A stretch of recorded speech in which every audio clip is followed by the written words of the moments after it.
Okay, cool. So welcome to part 2 of Project Ink. So since then, I've added the 5 volts buck converter like I said I would.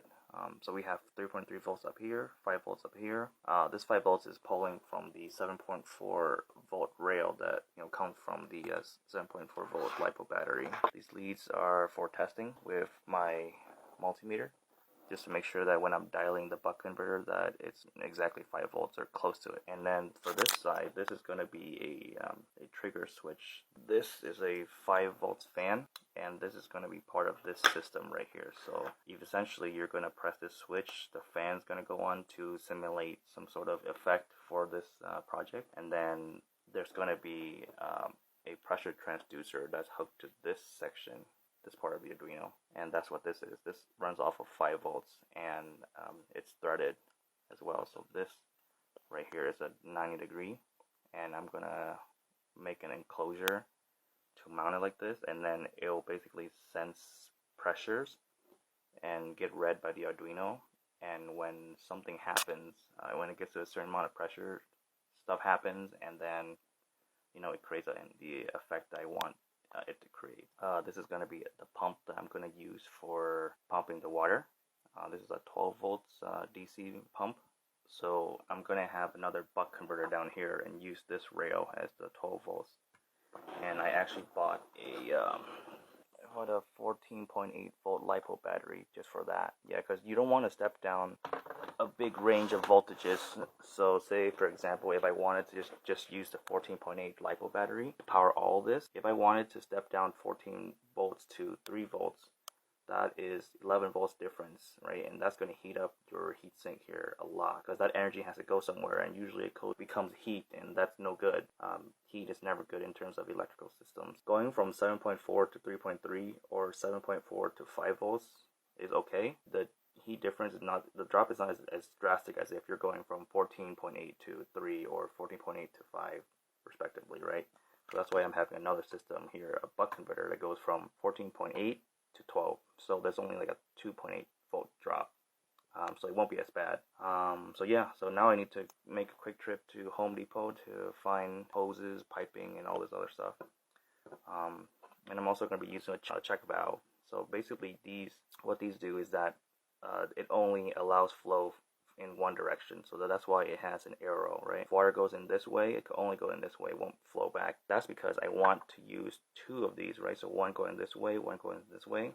The 2 of these pumps that'll pump into 2 separate containers, depending on what the effect that I want to create. Basically, how you check this is just by blowing into it, right? So I got my check valve right here, and I'm gonna blow it through here to make sure that it flows.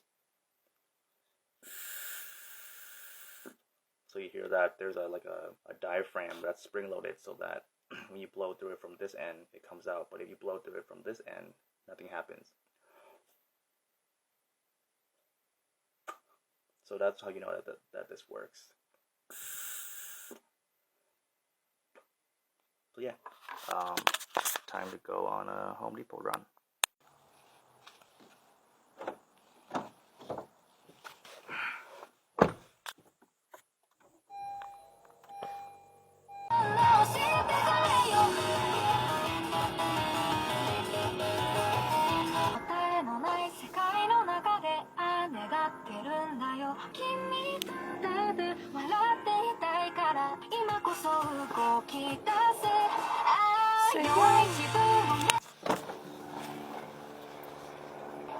Cute stickers.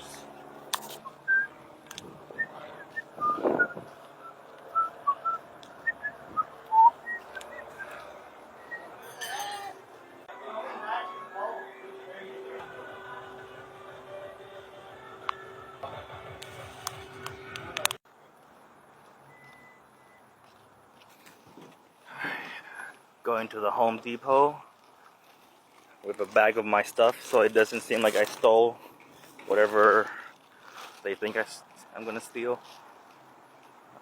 Yeah, let's go find where the hose at. The hoses, I mean, like tubing and stuff for water. Yeah.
Cool, so now that we're home, I uploaded a basic sketch to read the analog input of the pressure transducer, because this thing outputs in analog. So basically I have it running off of the 5 volts power here, and then running into the analog for the Arduino. And I wrote a simple program to essentially calibrate this at any sea level pressure changes at different sea levels and different altitudes.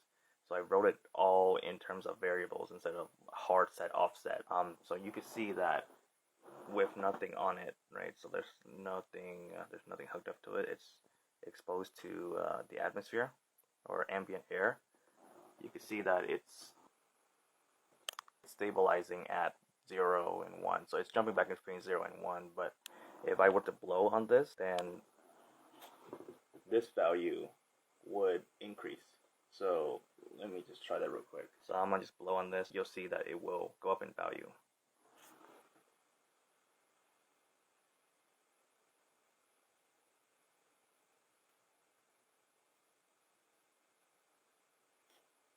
So I'm not sure if you could hear me blowing into it, but you saw that the value goes up when the pressure was increased, and then when it was release of pressure, then it went back down to 0. So basically this calibration is good to go.